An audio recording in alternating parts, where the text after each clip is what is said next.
African countries are spending more on debt service than any other expenditure, including public services, including health, including education, including provision of water. We have reached the point where debt and well-being are mutually exclusive, and this is a matter of fundamental justice. These economic and financial challenges associated with climate change keep pushing African governments into greater macroeconomic instability and closer to debt distress.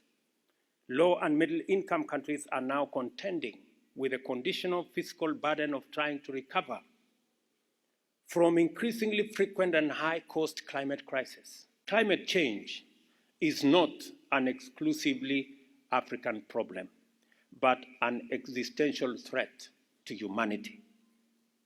Unfortunately, it is being addressed in terms of the usual geopolitical divide between the global north and the global south, developed countries versus developing countries, or rich countries against poor countries, just because the net polluters are from one side while the net victims are on the other.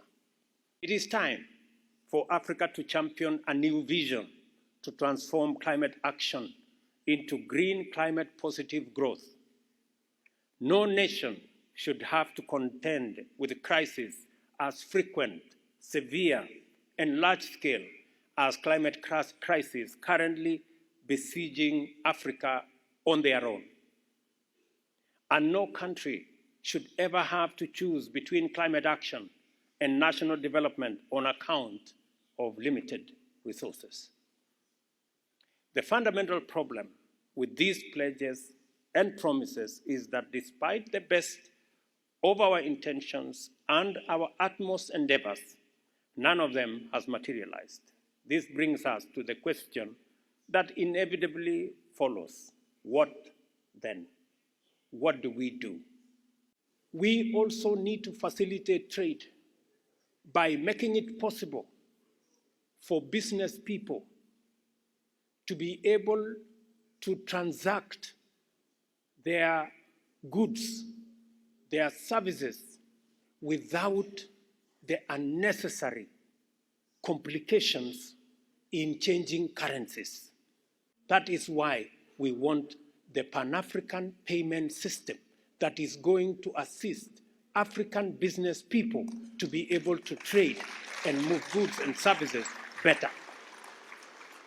And I want to ask you as members of parliament to work with us to reform the African Union, to give it voice, to give it structure that is going to make sure that Africa speaks in the language that is understood, with clarity on our issues, so that we can drive our agenda, grow our trade, and make sure Africa moves forward. I think we have a 0.2% tax that is supposed to be levied in our countries. We want to ask every country to live up to that commitment so that we can support the African Union. Otherwise, if we allow the African Union to be supported by others, we run the risk of African Union being controlled by those who pay for it. We are making an offer to the world that we do not want any more to be in the victim corner.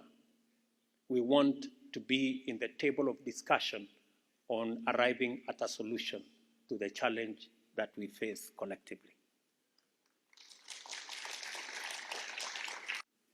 Africa's position and offer is that we are able and we are willing to do our part in full and to commit our assets, including mineral resources, energy resources, agricultural capacity, and natural capital to promote the global decarbonization agenda.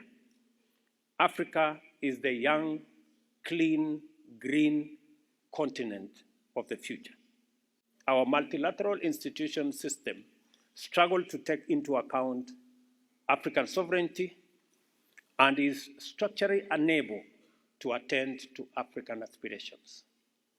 The mirrors do not reflect African faces because the architecture is defective and is un-African. I am not making the argument that Africa should despair and abandon all engagement in international affairs. I am not advocating that as regards global solidarity and collective action, Africa has the option to give up. No. On the contrary, I am arguing that as a continent, we have a historic opportunity to define a clear position, project a strong voice, and deliver a bold new message to the world. We are not a continent without resources. The narrative has always been built that we are the poorest continent. We are not. We have assets. I have enlisted our assets.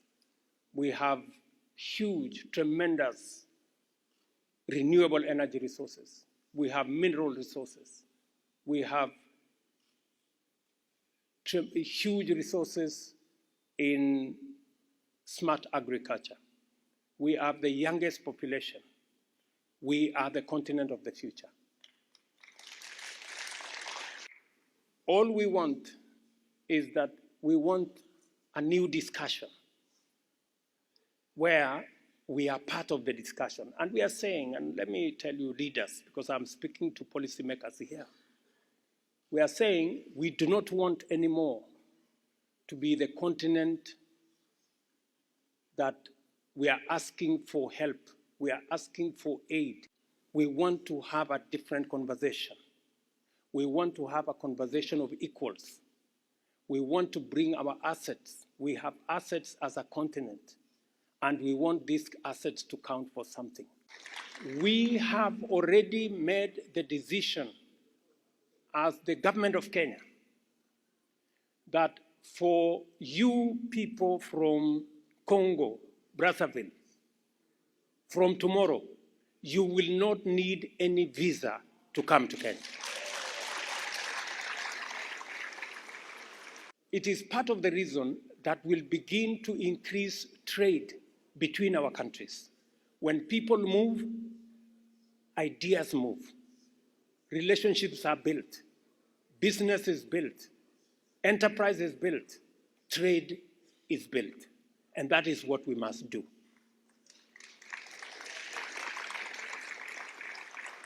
You are policymakers.